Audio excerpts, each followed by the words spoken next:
et qui du coup sont enfermés dans des situations, et ce que j'appelle moi les compromis merdiques, et dans lesquels ils se nient eux-mêmes, et alors là on passe à ces maladies intermédiaires. Et d'ailleurs, une des maladies les plus caractéristiques, c'est la fibromyalgie, et qui est une maladie qui est très peu comprise, on en parlera, et j'appelle ça le lion en cage qui tient les barreaux tout seul.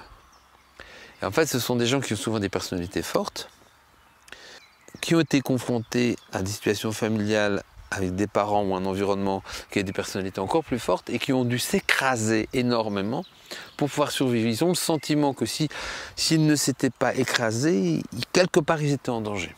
À tort ou à raison, mais ils ont eu ce ressenti-là.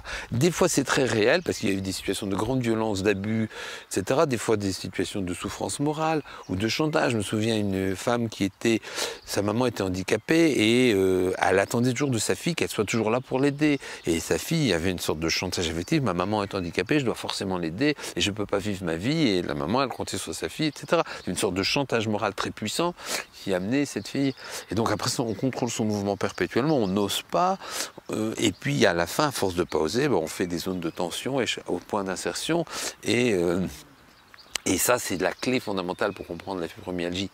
Avec une chose intéressante, et là on est dans certains processus de guérison, c'est que les gens qui ont des fibromyalgies, ils ont souvent du mal à guérir.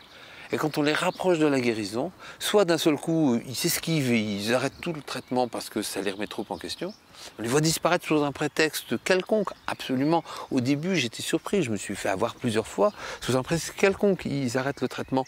Parce que, et puis ceux qui continuent plus loin, ils disent, en fait, on se rend compte que c'est beaucoup plus difficile de ressentir ses émotions que d'avoir mal. J'ai plus mal, mais maintenant je suis face à mes émotions. Et ça, c'est difficile. Et ça, c'est quelque chose que j'ai découvert en soignant la fibromyalgie, à travers quelques personnes qui m'ont vraiment expliqué ça.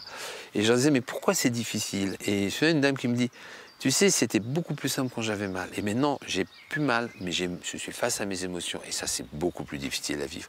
Et des fois, même, je regrette le moment où j'avais mal, parce que c'était plus simple. Je prenais un antalgique et ça allait mieux.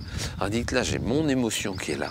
Et je dois apprendre à la revivre. C'est comme si je devais me rééduquer complètement de mon enfance. Donc, ces maladies intermédiaires sont des maladies très intéressantes.